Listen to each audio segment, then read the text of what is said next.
Atëherë si e zgjidhe, si e ndale hemorragjina e Elonës? Unë mora doktorin turk që më ka bërë çupkën operacion dhe më dha një lloj recete të ilaçeve. Ato pastaj vajtaj mora ilaçe që ja ndalova hemorragjinë.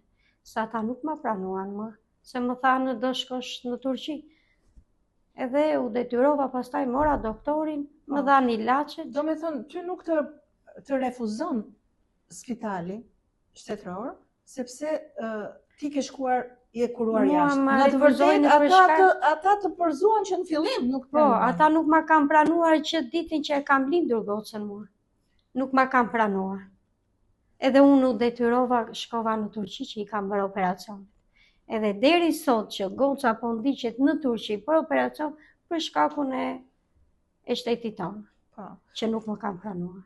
Pra, nuk është kjo një refuzim profesional, sepse nuk lejohet që në mjekësi të ndërhyjë një mjek tjetër ose ta ndjeki një mjek tjetër, sepse ndërkohë mjeku turk nuk do të jepte rekomandimi shkon ndiqet tek doktorët shqiptar, këtë lloj problematike që shfaq Elona gjatë ditëve. Se po të ishte ndaluar me mjekësi, nuk do ta jepte. Do të thoshte hajde me një herë këtu se duhet ta ndjek vetëm unë. Jo, më doktorët nuk më kanë thënë. Mungesë përgjegjësie. Më doktorët në Turq vërtet i bëjnë operacionet, ama për ndjekje më kanë thënë ndiqje në spitalin shtetëror, atje ku jeton. Po ku shkoj unë atje që Elona së muret, më thonë shko atje ku e ke bërë operacion, se ne nuk ja dimë çfarë i kanë bërë ata. Po ja, pra e keme dokumenta. Unë ja kam dhënë me epikrizë, me ilaçe, çfarë ilaçe ka përdorur goca, çfarë diagnoze ka, të gjitha unë i kam dokumentat. Dhe prap ata më thonë, shko ndiq atje ku e ke ndjekur. E të mërshme. Një alarm i unë s'mund të shkoj për një grafi në Turqia. Mua doktori ma ka dhënë me shkrim, që Elona kur njërë në 6 muajt, Elona duhet t'i bëj këto vizitat. Po t'i bëj edhe në Shqipëri. Po dhe në dijenin time, aparatet që ka Elona në kokë, kur është fillimisht operacioni, i sa po bërë duhet shkoj çdo 6 muaj për të ndjekur, për të bërë një skaner, për të parë se ecurinë po, se si ka aparatet, po. Si funksionon dhe me kalimin e kohës, pastaj ajo bëhet çdo vit. Se ajo Elona nëse nuk bën në çdo 6 muaj kontroll, Elona ne nuk e dallojmë do se Elonës do i bllokohen ata. Po, bllokohen. Dhe nëse unë s'ja bëj ato në 6 muaj, nuk e kupton. Nuk e kuptoj unë. Se jo gjithmonë jep shenja. Se ka raste Elona e jep shenjën, ka raste nuk ta jep shenjën. Nuk e jep, ashtu është. Dhe këtë radhë kur i kanë bërë ndryrjet Elonës që u blloku aparati, Elona e dha shenjën, ja dha me të villa, ju nxi koka, ju e të sytë, po ka raste dhe nuk e kupton. Dhe jam e detyruar që unë në 6 muaj duhet ja bëj kontrollet. Unë në 6 muaj unë s'mund të shkoj dot në Turqi. Mua duhet më japin dyert edhe spitalet e Shqipërisë për shembull, që unë Elona ta kontrolloj. Se i kam të gjitha me dokumenta nga doktori turk që ma ka operuar. Dhe doktori më ka thënë që duhet ta kontrollosh në Shqipëri. Në 6 muaj.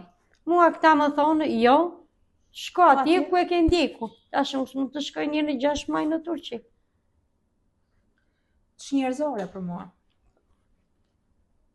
Mirë, unë që jam... Tani Elona ka dhe operacion tjetër për të bërë. Ka dhe një operim tash në zorën e trash. Tani për tani, sepse e nesërme se dim se sjell një operacion. Dashtë zoti jo, por pikpyetjet e Elona vazhdojnë të jenë të ngritura. Po. Pra për operacionin që është i evidentuar që është i zorës trash.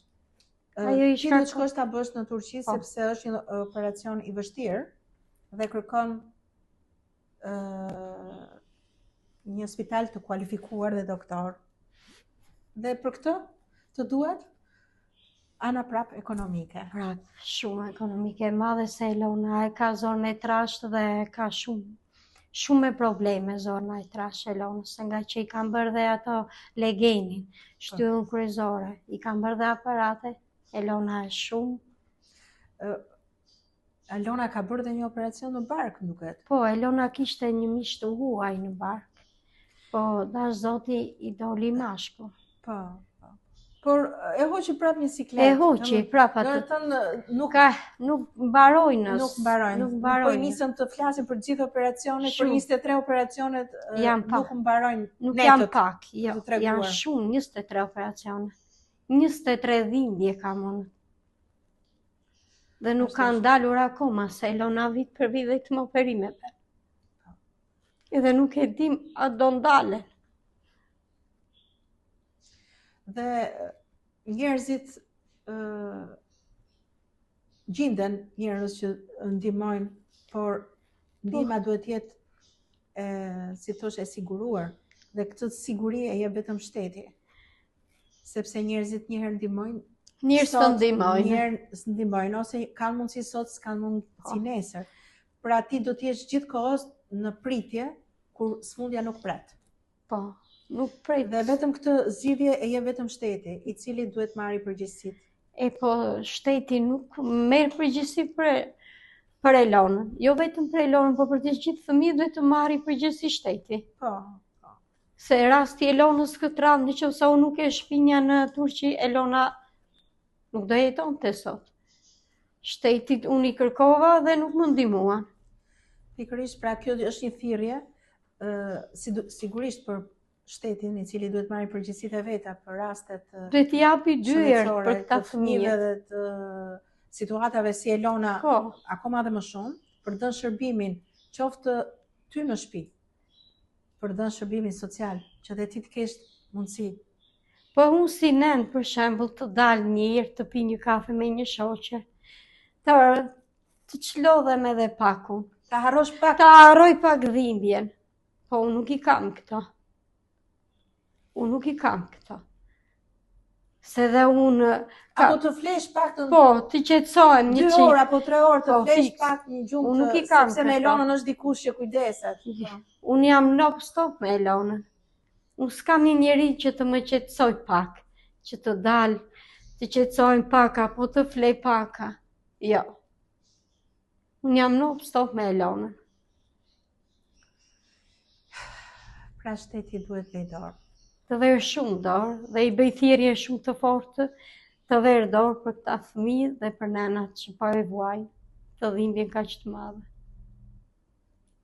Gjithashtu, në pritje që shteti të marrë hapat e vet, ose të nxitoj të japi të drejtat dhe shërbimet tyre fëmijëve të Elonës në veçantë, kërkojmë nga njerëzit, nga bamirësit, që të kontribuojnë për Elonën, që të arrijë të bëjë operacionin e zorës trash, që sëmundja mos të avancojë dhe operacioni të ketë sukses. Elona duhet të bëhet me patjetër operacion në zorën e trash. Se po ta lejmë, Elona bëhet akoma më keq. Më keq.